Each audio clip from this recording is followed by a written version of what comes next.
The world is not an either or world. The either is a both and world. And so the big idea here is that we need to understand the tension between things rather than saying we have to pick this or pick this, but how do we blend those things, manage the tension between those things to help us get better results?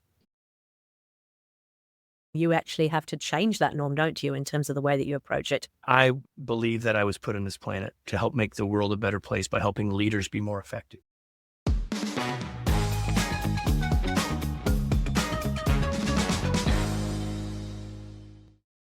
Thanks for joining us on the Better Business, Better Life podcast. I'm your host, Debra Chantry-Taylor, and I'm passionate about helping entrepreneurs lead their ideal lives by creating better businesses. Because as I like to say, life is too bloody short.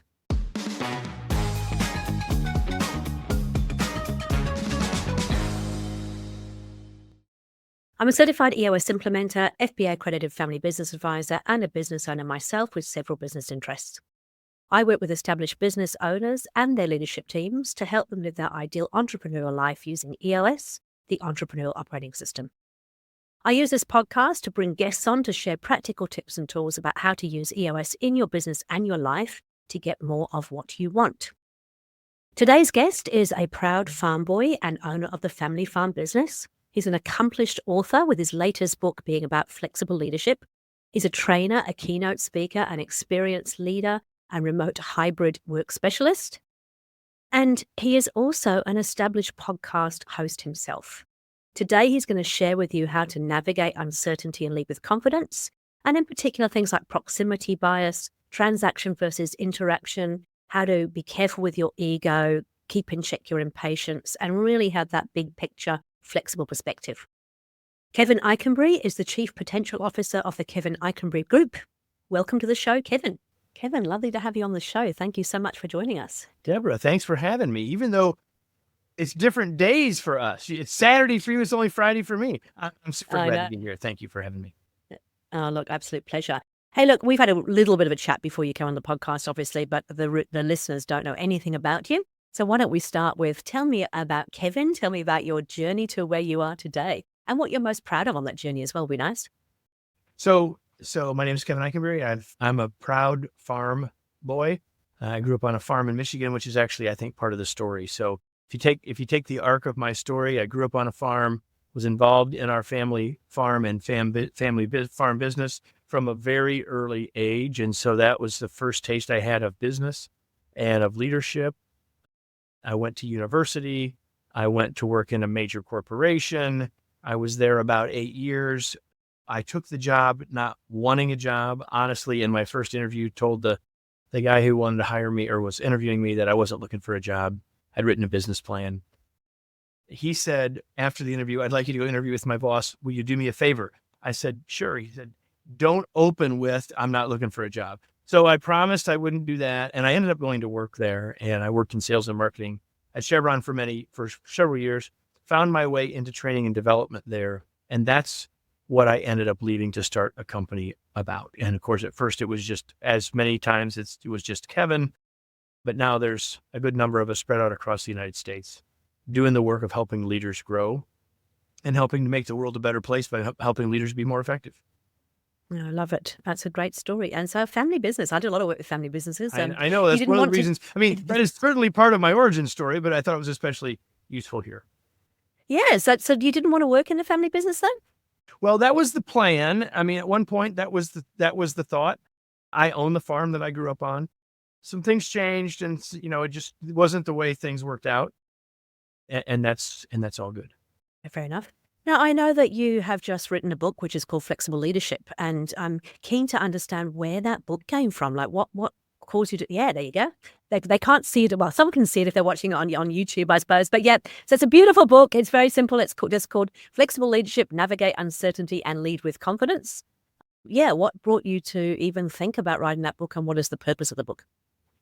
Well, I've had the good fortune to write a number of books over the years, and this is the latest. And I do think this is my best work to date in terms of the work that I think can have the biggest impact for leaders around the world. And so the subtitle of the book, as you said, Navigate Uncertainty. So let's underline that word uncertainty. And I think we can honestly say, Debra, man, there's a lot of uncertainty in our world today. geopolitically, socially, globally, in our businesses, around our businesses, with our customers, there's lots and lots of uncertainty. And I believe that the antidote to that is flexibility. And we can unpack that if you want.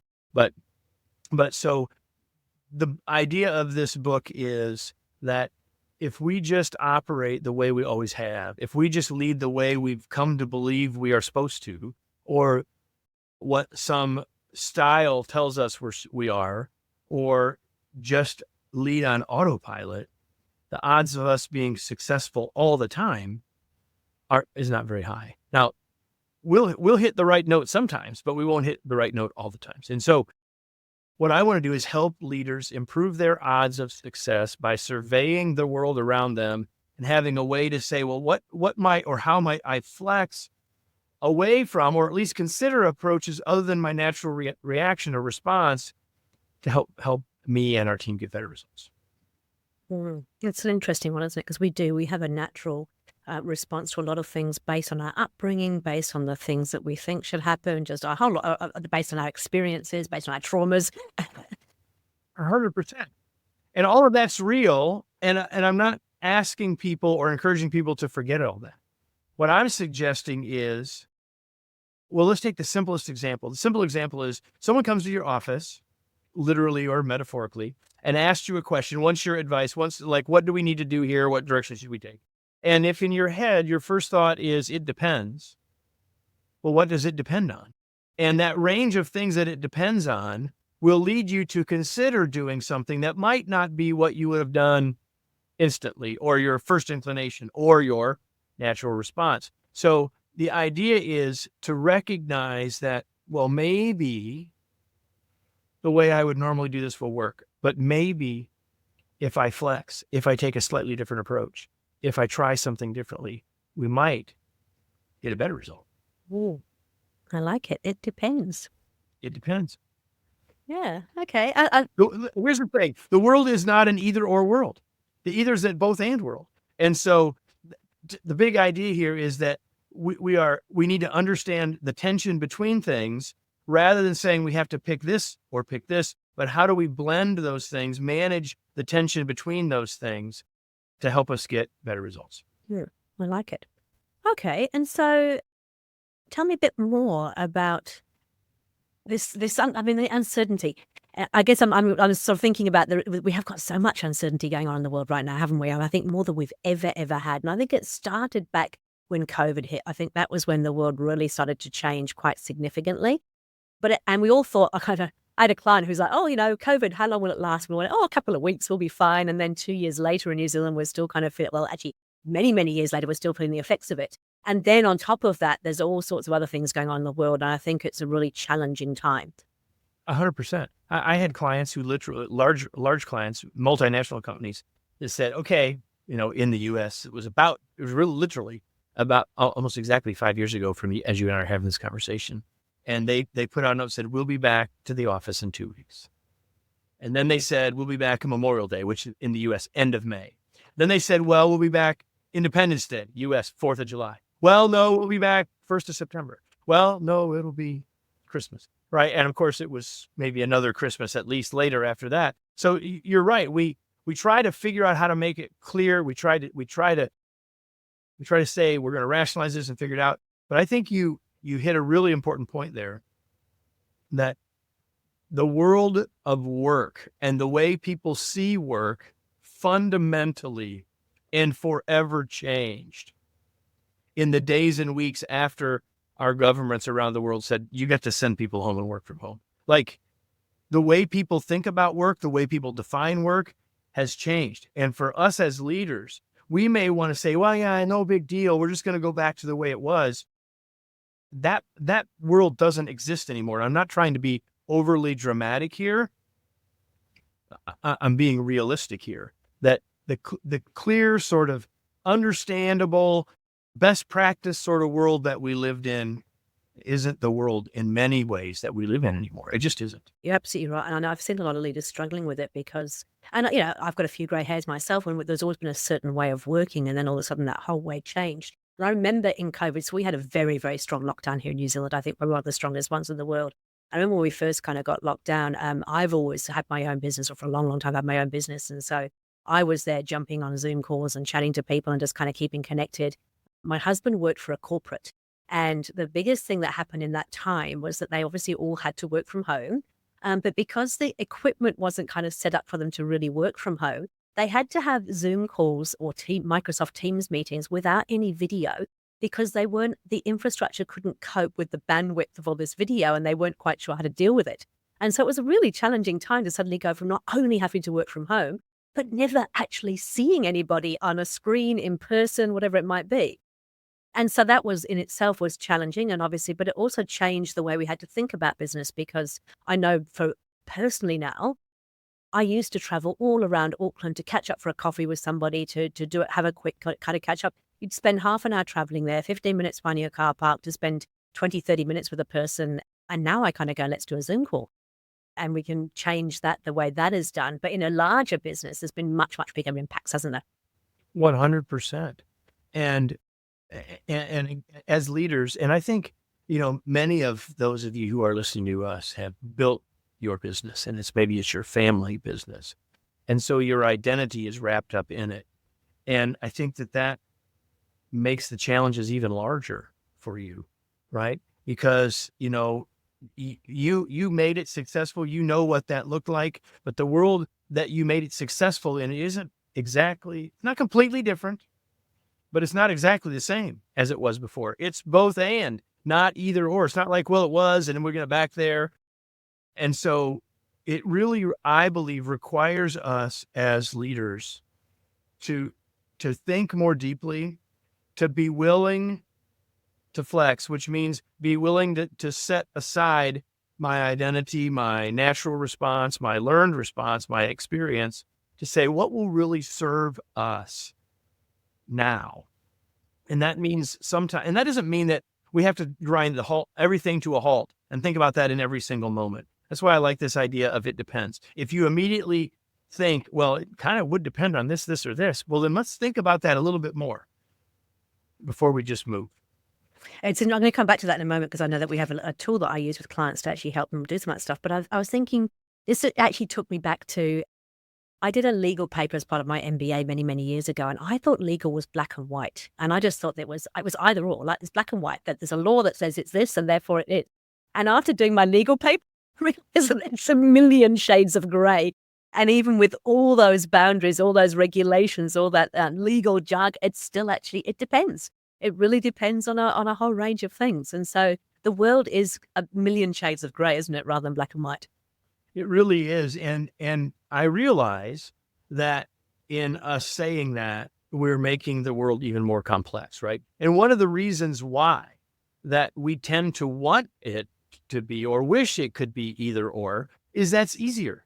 And the other thing is, we have this really amazing skill as humans to recognize patterns, right? And once we recognize a pattern, then we lock in, aha, that's how you do that. That's it.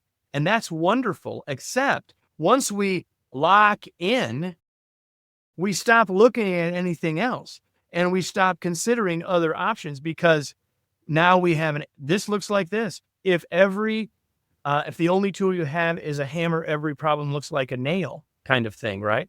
Yeah, no, that is interesting. Actually, again, I'm going to go off on a bit of a tangent here, but, recognizing patterns and then locking things in is definitely a human thing. I wonder what that's like for AI, because AI is also taught to recognize patterns and kind of lock things in. But does AI develop faster than us as humans, or does it actually become more rigid? I don't know. Thoughts on that? Well, I'm not the expert in AI, but I will say this, and we're using it a lot in our business and with our clients. But I would say this, the way to help AI help you better is get better at helping AI, which means better prompts, right? So, AI is more than generative AI and more than prompts, but the key, the prompt thing is a really important piece, right? Like, you can ask it what you thought was the same question, get very different answers. It's recognizing patterns based on what you're actually asking it. So as we get better skilled at the asking of it, we have a better chance of getting better results that will be more valuable. So AI is training us to be better better problem solvers. I would hope, although I think a lot of people are assuming that it's taking us to the lowest common denominator. But I actually believe that if you believe in the 80-20 rule, which is fractal, which means if you take the 20%, there's another 80-20 there. And if you take that 5%, there's another 80-20 there. That while there may be lots of folks who will use AI and it will become like the lowest common denominator, that there's a big opportunity for us to set ourselves apart, create more time as a result of how we intelligently use AI so that we can then make better choices. I mean, some of you listening, spending a lot of time in your business, if you can figure out how to use AI to extract some time back out, then you can work on your business and on your life, and you can have the thing that maybe you want most, and that's time. Time and freedom. Yeah, absolutely. Okay, so let's just take a scenario. So somebody does walk into your office and they've got a problem and they come in and they chat to you about it. As a leader, how do you recommend people approach this? I mean, having the brain power to kind of think about it depends as the first step. But yeah, tell me more. Well, it depends. But let's start here. Let me just play that out. Someone walks into the office, and I can tell you, and Debra, I'll bet you'll agree, and I'll bet most of you listening or watching too, that for many of us, what we'll do, someone comes in with a question, we give them an answer. We take that monkey. And guess what? And by the way, when they leave, we think, well, why did they interrupt us? Why do they keep interrupting us? Because then they come in with another question, and we give them another answer. And guess what we're doing? We're teaching them how to work with us, which means, the way I'm supposed to do this with Kevin is bring him questions, he gives me answers, and I leave. I may or may not like that, but that's how this works. And oh, by the way, that's easier than me thinking. And quicker. It also may lead me, not as the employee, it also may lead me to have less ownership, be less engaged, and a bunch of other stuff, right? So is there ever a time when someone comes into your office as the leader and you give them an answer? Yes, there is, especially if the context is super clear, if the best practice is absolutely known, if the cause and effect is understood. If you truly know it, then the fastest, most efficient thing to do is to give them an answer. But I would suggest that many times when someone comes in and asks a question, your first response should not be an answer, but a question. A question like one of these, like, well, what have you already tried? Or what have you considered? Or what would you do if I were on vacation? Or what is your recommendation? Or what do you think? Like any one of those or a combination of those questions changes the dynamic. Number one, you're going to learn something new because they're going to have a perspective. And even if you used to do their job, guess what? The world has changed, which means the job has changed, which means they have a perspective you can't have. And especially as a business owner, like you definitely look at the world differently than they do. So by asking them to say what they're thinking, you're going to learn something almost guaranteed. You may not like what you learn, but you're going to learn something. You may learn some really useful stuff that pulls back your blinders and helps you see stuff you couldn't have possibly seen. So you're going to learn some stuff. You're going to get new options. You're going to engage that person. You're going to build accountability and ownership with that person. And if you end up doing one of the things they suggest, how has that changed the dynamic? Significantly, right? So if we think about this as a way to flex, on the one end, sometimes it makes sense for us to answer, and sometimes it makes more sense for us to ask. I would call that a flexor. We call it the asking, answering flexor. And so which direction do I lean? And I would say that lots of leaders lean toward answering more often than they might. And so I've just given you this scenario, what you might consider differently, which might seem unusual, might seem uncomfortable, might not be natural, might seem like it takes too long. And yet, in many ways, might get you far better results in the short end. I think you're right, because I mean, they're taking accountability and ownership for it. But as you said, it can also open your eyes up to things that as a business owner, you may not have seen. But I'm going to my but here is, so you ask them, what do you think about that? Or how would you handle it? They go, I don't know. So then I say, that's fair. And so now it depends again. Like if this is really an urgent thing, then we should just solve it, right? But like, okay, that's fair that you don't know. And quite honestly, I could say, you know what? Because normally I haven't asked you. I've just told you. I'd like you to go back and think about it. And when you're ready, let's talk about it. I really want your input. I'd really like your perspective. And at first they might roll their eyes. And at first they might go, my boss is so difficult, but not for long. Because what we're doing now is we're starting to retrain them, because you probably have done the other thing 74 times. So when the first time you ask rather than answer, they're going to say, well, I don't know, because they're not expecting that. That's not the game. The game is bring a question, get an answer. So when you changing it, that doesn't mean, well, the asking doesn't work. It means you have to work through it, and you have to, this is a chance you would encourage them. This is a development opportunity for them. And of course, not in every moment. Sometimes the thing is little. Sometimes the thing is urgent. It depends. Sometimes we need to answer. Not always. But not always. That's what I was going to say. Yeah, okay, perfect. And you have to do it regularly, right? Because if you don't do it, if they've had 74 times where you've had given the answer, that's become the norm. You actually have to change that norm, don't you, in terms of the way that you approach it? And you know what? You can blame Debra and Kevin. You can say, hey, I know that's not what I normally do, but I just listened to this podcast and I think this makes sense. I really want your input. And so I know this isn't what I've normally done. I do find it fascinating because, as you know, I'm an EOS implementer, and when I work with leadership teams, we encourage them to kind of try and solve problems together. One of the tools that we use is the IDS, where you identify, discuss, and solve. And when I sit and observe level 10 meetings of some of my clients' leadership teams, you know, as humans, we want to solve it. We just want to go straight into it. You get given an issue, I can solve that, and here's my answer. And so the whole process that we teach them is about taking a lot more time to ask a lot more questions up front to really identify what the real issue is. Because often what somebody comes to you with as an issue, there's something way deeper beneath it. And as the leader, like me, you know, your company, you're signing the paychecks, yeah. Many of you, right? And even if you're not, you're their boss or you're the boss's boss. And so when you use that IDS process or any similar process, here's the thing. The sooner you talk, the less likely they will. So you have to, maybe you frame the conversation, maybe you ask the initial question, then you've got to keep asking and not start talking. And then when they give an idea, you can't say, oh yeah, I agree. No, it's their idea. And in your head, you can say, okay, I matched up with them in terms of like, I didn't miss that. And you can feel better about that in your own head. But you want to let them keep ownership of those things. Very, very true point. And that's the kind of thing that will build the psychological safety for them to continue to share. And you will over time change the way the game is played. You have to talk, you have to ask more and assert less. You have to talk less and talk later. The sooner you start talking as the boss, the less likely others are going to. I certainly noticed. Even if there's high levels of trust, like it just is. It's the nature of group dynamics. But we just have to be really careful with that.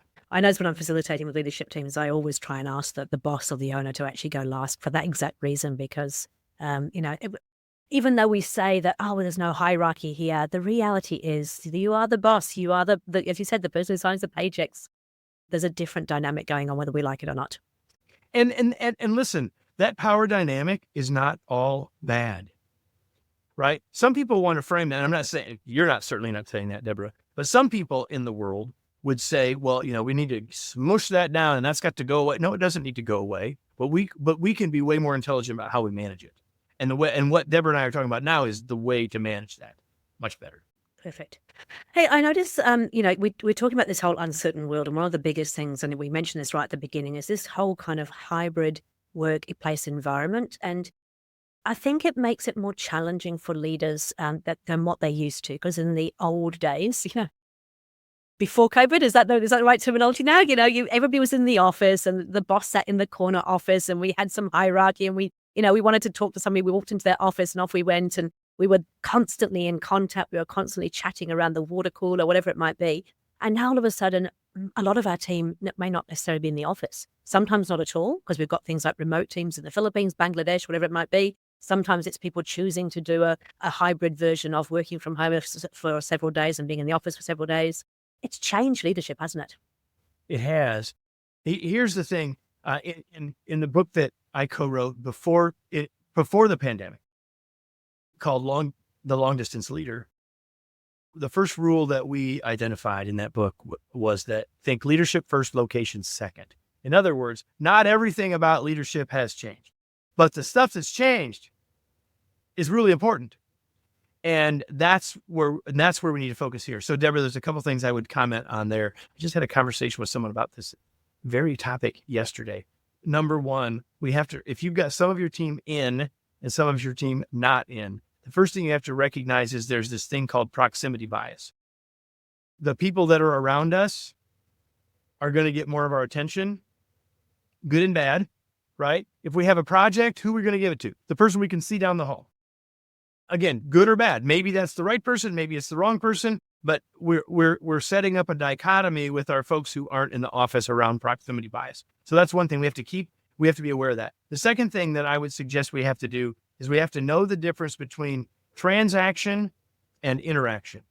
And when we were early in COVID or during COVID, a lot of times, here's what happened. Someone would reach out to you as the boss, either on the phone or on Teams or however, and they would say the equivalent of, hey boss, I know you're really busy. I don't mean to interrupt, but I have a question. And then we could have our whole thing about the question thing, but fundamentally we transact the business and then the call is over. We just transacted business. We have to do that.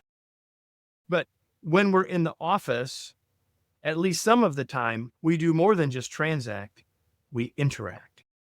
But when we're at distance, unless we intentionally work on it, we won't get the interaction. We'll just get the work and the weather is what I call it, right?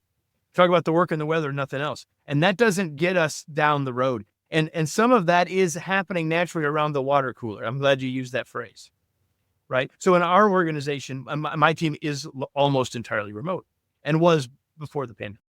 And so we don't use Teams, Microsoft Teams. We use Slack for our instant messaging. It's the same thing. Many of you may use it as well. We have a channel, and most any of those tools have the equivalent of channels. And we have a channel that's literally called Water Cooler. And we have another channel called General. Now, General is stuff related to the work in some way. Maybe a little bit, that we say that broadly, but it's still work related. Water Cooler, not work related. And so people put gifts in there. People put stuff about birthdays in there. People share pictures from their weekend in there. People put a dad joke in there. Like the stuff that you do in the office, we put in the water cooler too. And now as a leader, that's not enough. It's not, oh no, I've got my interaction thing handled.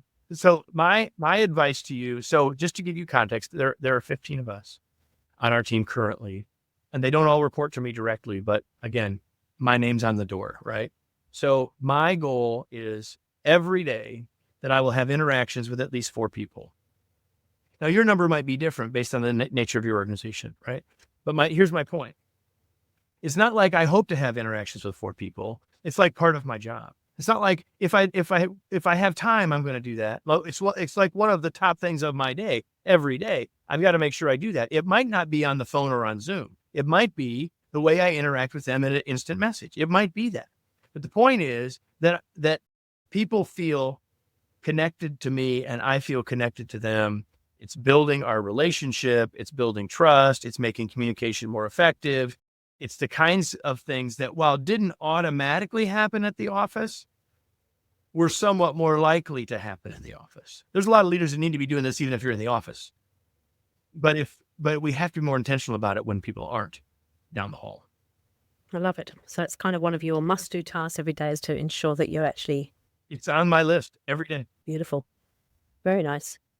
Okay, another challenge that I see happening, and I maybe it kind of relates back to that proximity biases, but I think sometimes it's more than that, is that you do have a hierarchical structure within an organization that you have to have. If you've got a large organization, you've got to know who reports into who and what their accountabilities are and those sort of things.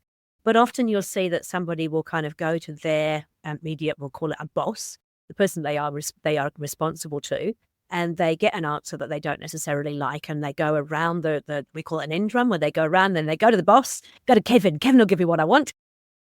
And we Shopping for answers, just like when you're with mom versus dad. That's exactly how I describe it. So we call them end runs, where it's like you don't get the answer you want, so you go around the back and you do an end run to the big boss. And often as owners, the visionaries that I work with, they're people pleasers, and so they often say yes to things that maybe they're shouldn't be saying yes to. But how do we as leaders as a whole, both from the top level and the next level down, how do we stop those kind of behaviors? Or should we? I don't know. It's a good question to ask. Well, it depends. The first thing I would say is if someone came around, I mean, our organization isn't so large that I don't think that has a huge impact, as big an impact here as it would for many of you or for most of our clients. Right. And one of the things that I encourage leaders to do when someone comes around says, so let's say, Debra, you work for me and Joe is the person who came around you to me. So my first question to Joe might be, so have you and Debra talked about this and what did she say? And I'm not picking on Joe. I'm just trying to make sure that there's alignment here. Right. And there's sometimes when maybe I'm pretty confident I'm going to be in alignment with whatever Debra has to say. And if that's not working for you, then maybe there's a chance for the three of us to have a conversation. Maybe. Right. I think we ought to be open to saying that, but I don't think we should say that every time because we don't want to create a bunch of three-way conversations, 17 times a day. But I do think that being flexible may mean that that's the case, right? Like, and the other thing, it's possible that Joe's coming to me because he's concerned about what Debra's sharing from a legal perspective, an ethical perspective. Like, it's not always just, doing an end run to get an answer I like. Sometimes there's other reasons. So I always like to start with, so what did you already hear from them? Or what was the nature of that conversation? Have you had that conversation? It's the same thing I do when someone comes to me and says, the two people that work for me and one of them, and they're in conflict, and one of them comes to me and says, you need to go fix Debra. Like, well, have you and Debra talked about this? Because this isn't about me. This is about you and Debra. This is a business problem. Have you and Debra talked about it? Well, no. Well, then I'm not going to be involved in this until you and Debra have talked about it. I'm happy to help you think about how you had that conversation with Debra, but this doesn't belong to me yet. Right? Now, if you and Debra can't ever figure it out from a conflict escalation there's a place for me. But again, if every time someone comes to me with that problem and then I go talk to Debra, guess what everyone's going to do? Come to me. Of course they will, because that's definitely easier. Right? So I think the way to deal with at the end of the day, the way to deal with the end around is to just check in.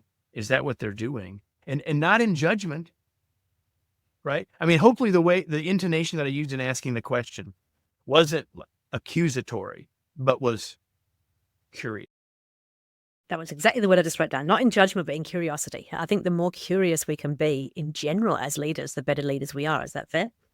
And you know what? We can't possibly be flexible if we're not curious. Because otherwise, the thought, and I believe it's originally a Buddhist thought, that as for the expert, the options are few. For the beginner, there are many. So like as we become expert or as we feel like we have all the answers, then we no longer look anyplace anymore. And so there's no reason to be curious because we already know.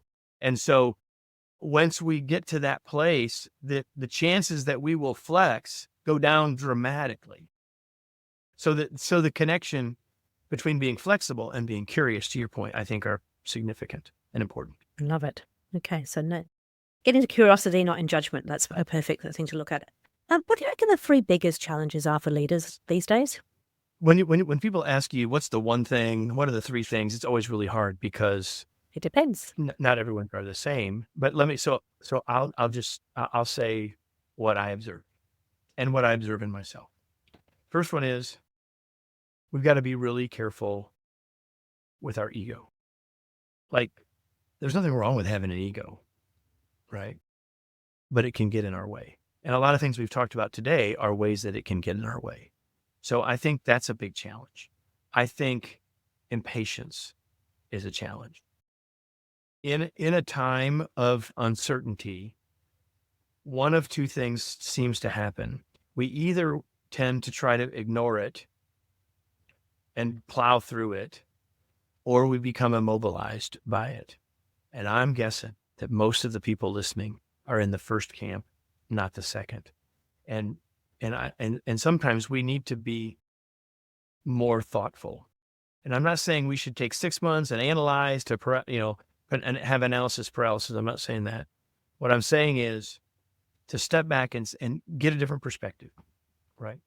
And the third one, and we could make a long list of challenges, but here's the third one. And I think maybe especially for those of you who are listening, I feel like we are kindred spirits in some ways. And so I would say that we have to make sure that we're keeping a big picture perspective. I often call it leaders need to have the bird's eye view, because our team members have a worm's eye view. And I'm not suggesting that our team members are worms, but let me explain where I'm praying. If you're a bird and you're looking at a forest and you see this particular maple tree, right? Like you see it from this perspective. If I'm a worm in front of that maple tree, same tree, I see it extraordinarily differently. I see it as a challenge. I see it as my entire world. I see it as the only thing. I see it as all of my work. I see it as my biggest obstacle. I see it as all of those things, perhaps. And yet that same tree, it's the same tree that the bird sees. And as leaders, we have to lift our eyes, because we have to help our teams lift their eyes, because it's only then with that bigger picture view that we can all see the landscape well enough to navigate it successfully together, to move in the direction of the goals that we have. And so that would be my third challenge. Lift our eyes, get a higher level perspective, and keep that perspective. Don't get stuck at the worm's eye view. So I think we've already talked a little bit about the ego. So staying curious can kind of help with that ego and not getting caught in the expert trap of thinking you have all the answers. Impatience is probably one of my downfalls as a leader, if I'm really honest. As you can tell, I talk fast, I think fast, I get really impatient very quickly. I don't think I ever become immobilized, but I might sometimes become a bit of a bulldozer in terms of just, we're going to just push through and get on with it. I've been called a bulldozer a couple of times in my very early career. So tips for overcoming impatience. Take a breath. Have ways to get feedback. Whether it's impatience or anything else that you might want to work on, and having someone that can say, hey, you're there again, right? They can sort of stop you in the moment, can give you feedback, right? What Debra might be doing for some of you, for example, or could be doing for some of you. So have a way to get another perspective and feedback. Take a breath and remember that urgent and important are not the same thing. Let's dive into that a little bit more, because I think that often leaders do get caught up in the urgent stuff, because that's the fighting fires, right? That's the stuff that we kind of go, we've got to get this sorted. So tell us a little bit about your I've got my version of it, your definition of urgent versus important. Well, if we're fighting fires, so if we're fighting fires, we're not thinking about fire prevention, right? Fire prevention is important. Firefighting is urgent, but we treat an awful lot of stuff like fires that aren't really fires. And we pick up the hose a lot of times when someone else could have the hose, right? If someone else is holding the hose, then we can start thinking about how do we prevent. We seem to have fires there a lot. There's a lot of urgency there. Like, what do we need to do differently? What do we need to be thinking about from a process perspective? What do I see? This is this higher level view of the world, right? So that's what I would say, that it's easy to get caught up in the urgent. And one of the reasons it's easy is because you're good at it. You haven't gotten where you are without being good at it. But the other reason is, and a psychological reason, I think, is that it's a tangible thing. Like, yep, see what we did? We did that thing. Like I said at the beginning that I grew up on a farm, and we're coming up on spring in the Northern Hemisphere. And so I'm just about at a time, two of the times during the year that I miss the farm the most. And one of them is planting and one of them is harvest. And here's why. Well, there's lots of reasons why, but here's the biggest reason why in relationship to this conversation. If I go in the field on a tractor with an implement behind me, when I leave, I can see what happened. Like it's tangible. And when we are putting out fires, we can see what we did. as leaders, the further up you are in the organization, more of your work is less tangible. And so often, oh, that's a tangible thing. Let me go do that. See what I actually did. And so psychologically, we get sucked in there, not only because we're good at it, but because that's how we have identified ourselves, but also because that stuff is tangible. We can get our arms around it. We can see it. And I would suggest that we have to overcome that urge sometimes and look for seeing that tangible thing in the development of our team. Yeah, okay, that's a good point. Also, I think the important stuff, it can be seen, but it's longer term, right? So that's Dan Sullivan talks about always measuring backwards. And I think sometimes as visionaries, as leaders, as business owners, we're always pushing forwards. And we don't take the time to reflect back and kind of go, hey, where was I 12 months ago? Where were we 12 months ago? And where are we now? And when we force teams to do that through the EOS process every 90 days, we look back and go, hey, how did we do? And then you can start to see some of the important stuff, the impact it's actually had and what effect it's having on the business. But a lot of businesses don't do that. And you can't look back without the bird's eye view. And you can't look back, or you won't look back if you're staying in the urgent, because that will just overwhelm all the other stuff. So that higher level view, that visionary view, the bird's eye view, whatever you want to call it, does two things. And the other thing you said I want to comment on, which I love, you said, pushing forward. And I would say we shouldn't be pushing forward. We should be looking forward. True. Because if we're pushing, then we should be doing that. We should be moving forward together based on us looking forward, not just pushing. Pushing is not necessarily our best metaphor. I think that's very well picked up. Yeah, it's true. I guess I was thinking more along the lines of people are, they're on the hamster wheel. It's like when we get to here, then we'll be great. When we get to here, and I've seen it with leaders, I've seen it in myself. It's like because we're always looking at what the future looks like and where we want to be, we often just don't take the time to kind of look back and see where we've come from. I used an analogy recently in an article I wrote. I've got a session room here in Auckland. I've got a session room over in Melbourne. And I'm very fortunate the session room over in Melbourne's got a beautiful outdoor area, as does the Auckland one, but it's got a lot more planting there. And when I first moved into that session room, there was all these weeds. So I spent a couple of days pulling out weeds everywhere. And then, of course, I went back 2 or 3 weeks later and they'd had rain, they'd had sun, and the weeds had grown again. So I pulled them all out again. And then I went, this is business as usual. This is the fighting fires. If I just keep pulling out these weeds, I'll be doing it forever.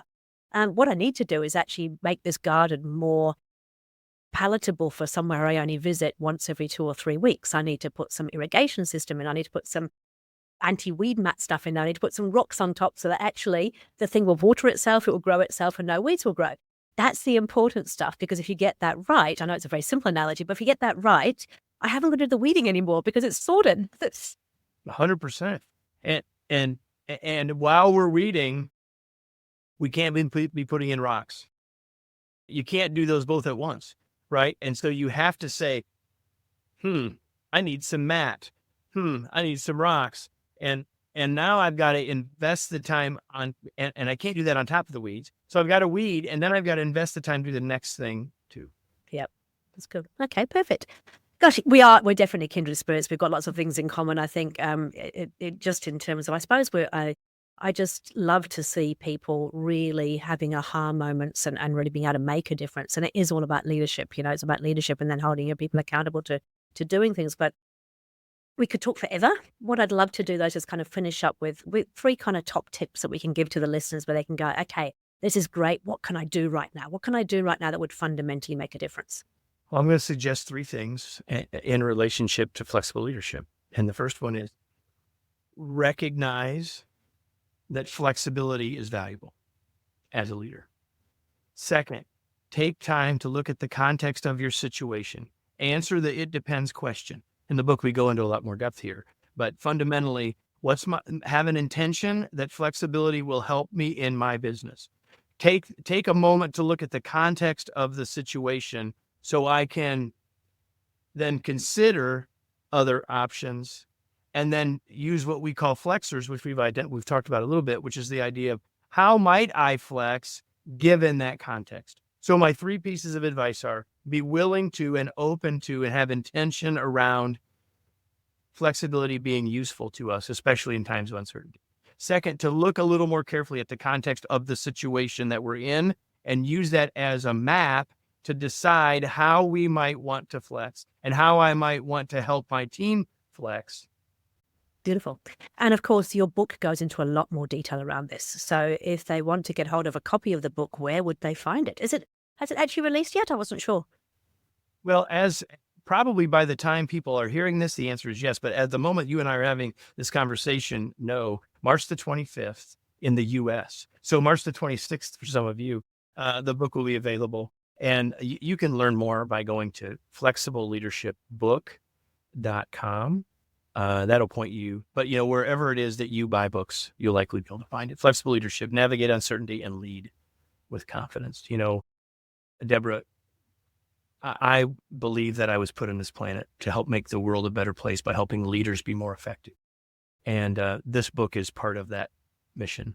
And so if this conversation has been helpful to people, and if this book would be helpful to people, that'd make me really happy. And I think it would help make you happy too. Absolutely. And I can feel your passion, and I love it. And I've really enjoyed our conversation. I've taken screens of notes here, as I always do. And there's some things that I will definitely have a look at as well. I think some of the key things that I've taken from it is, that proximity bias can be a real issue, which is a challenge for a long distance leader. Making sure we actually are open to, it depends. There's not always an immediate answer, and being open to looking beyond it, particularly as we get more experienced and more expert. I think we're bringing more blinkers into it. The transaction versus interaction, I think one of the things that hybrid working does is it makes a business a lot more transactional. And so your intention around having those interactions was perfect for me. And, be careful with your ego, keep your impatience kind of in check, if you like, and always take that bird's eye view, because it can be very easy to get stuck in the worm's eye view, which means that things can look a lot different to how they could potentially be. So they're the things I took from it. But thank you very much for sharing your wisdom. I'm looking forward. I'm going to pre-order my copy of the book right now.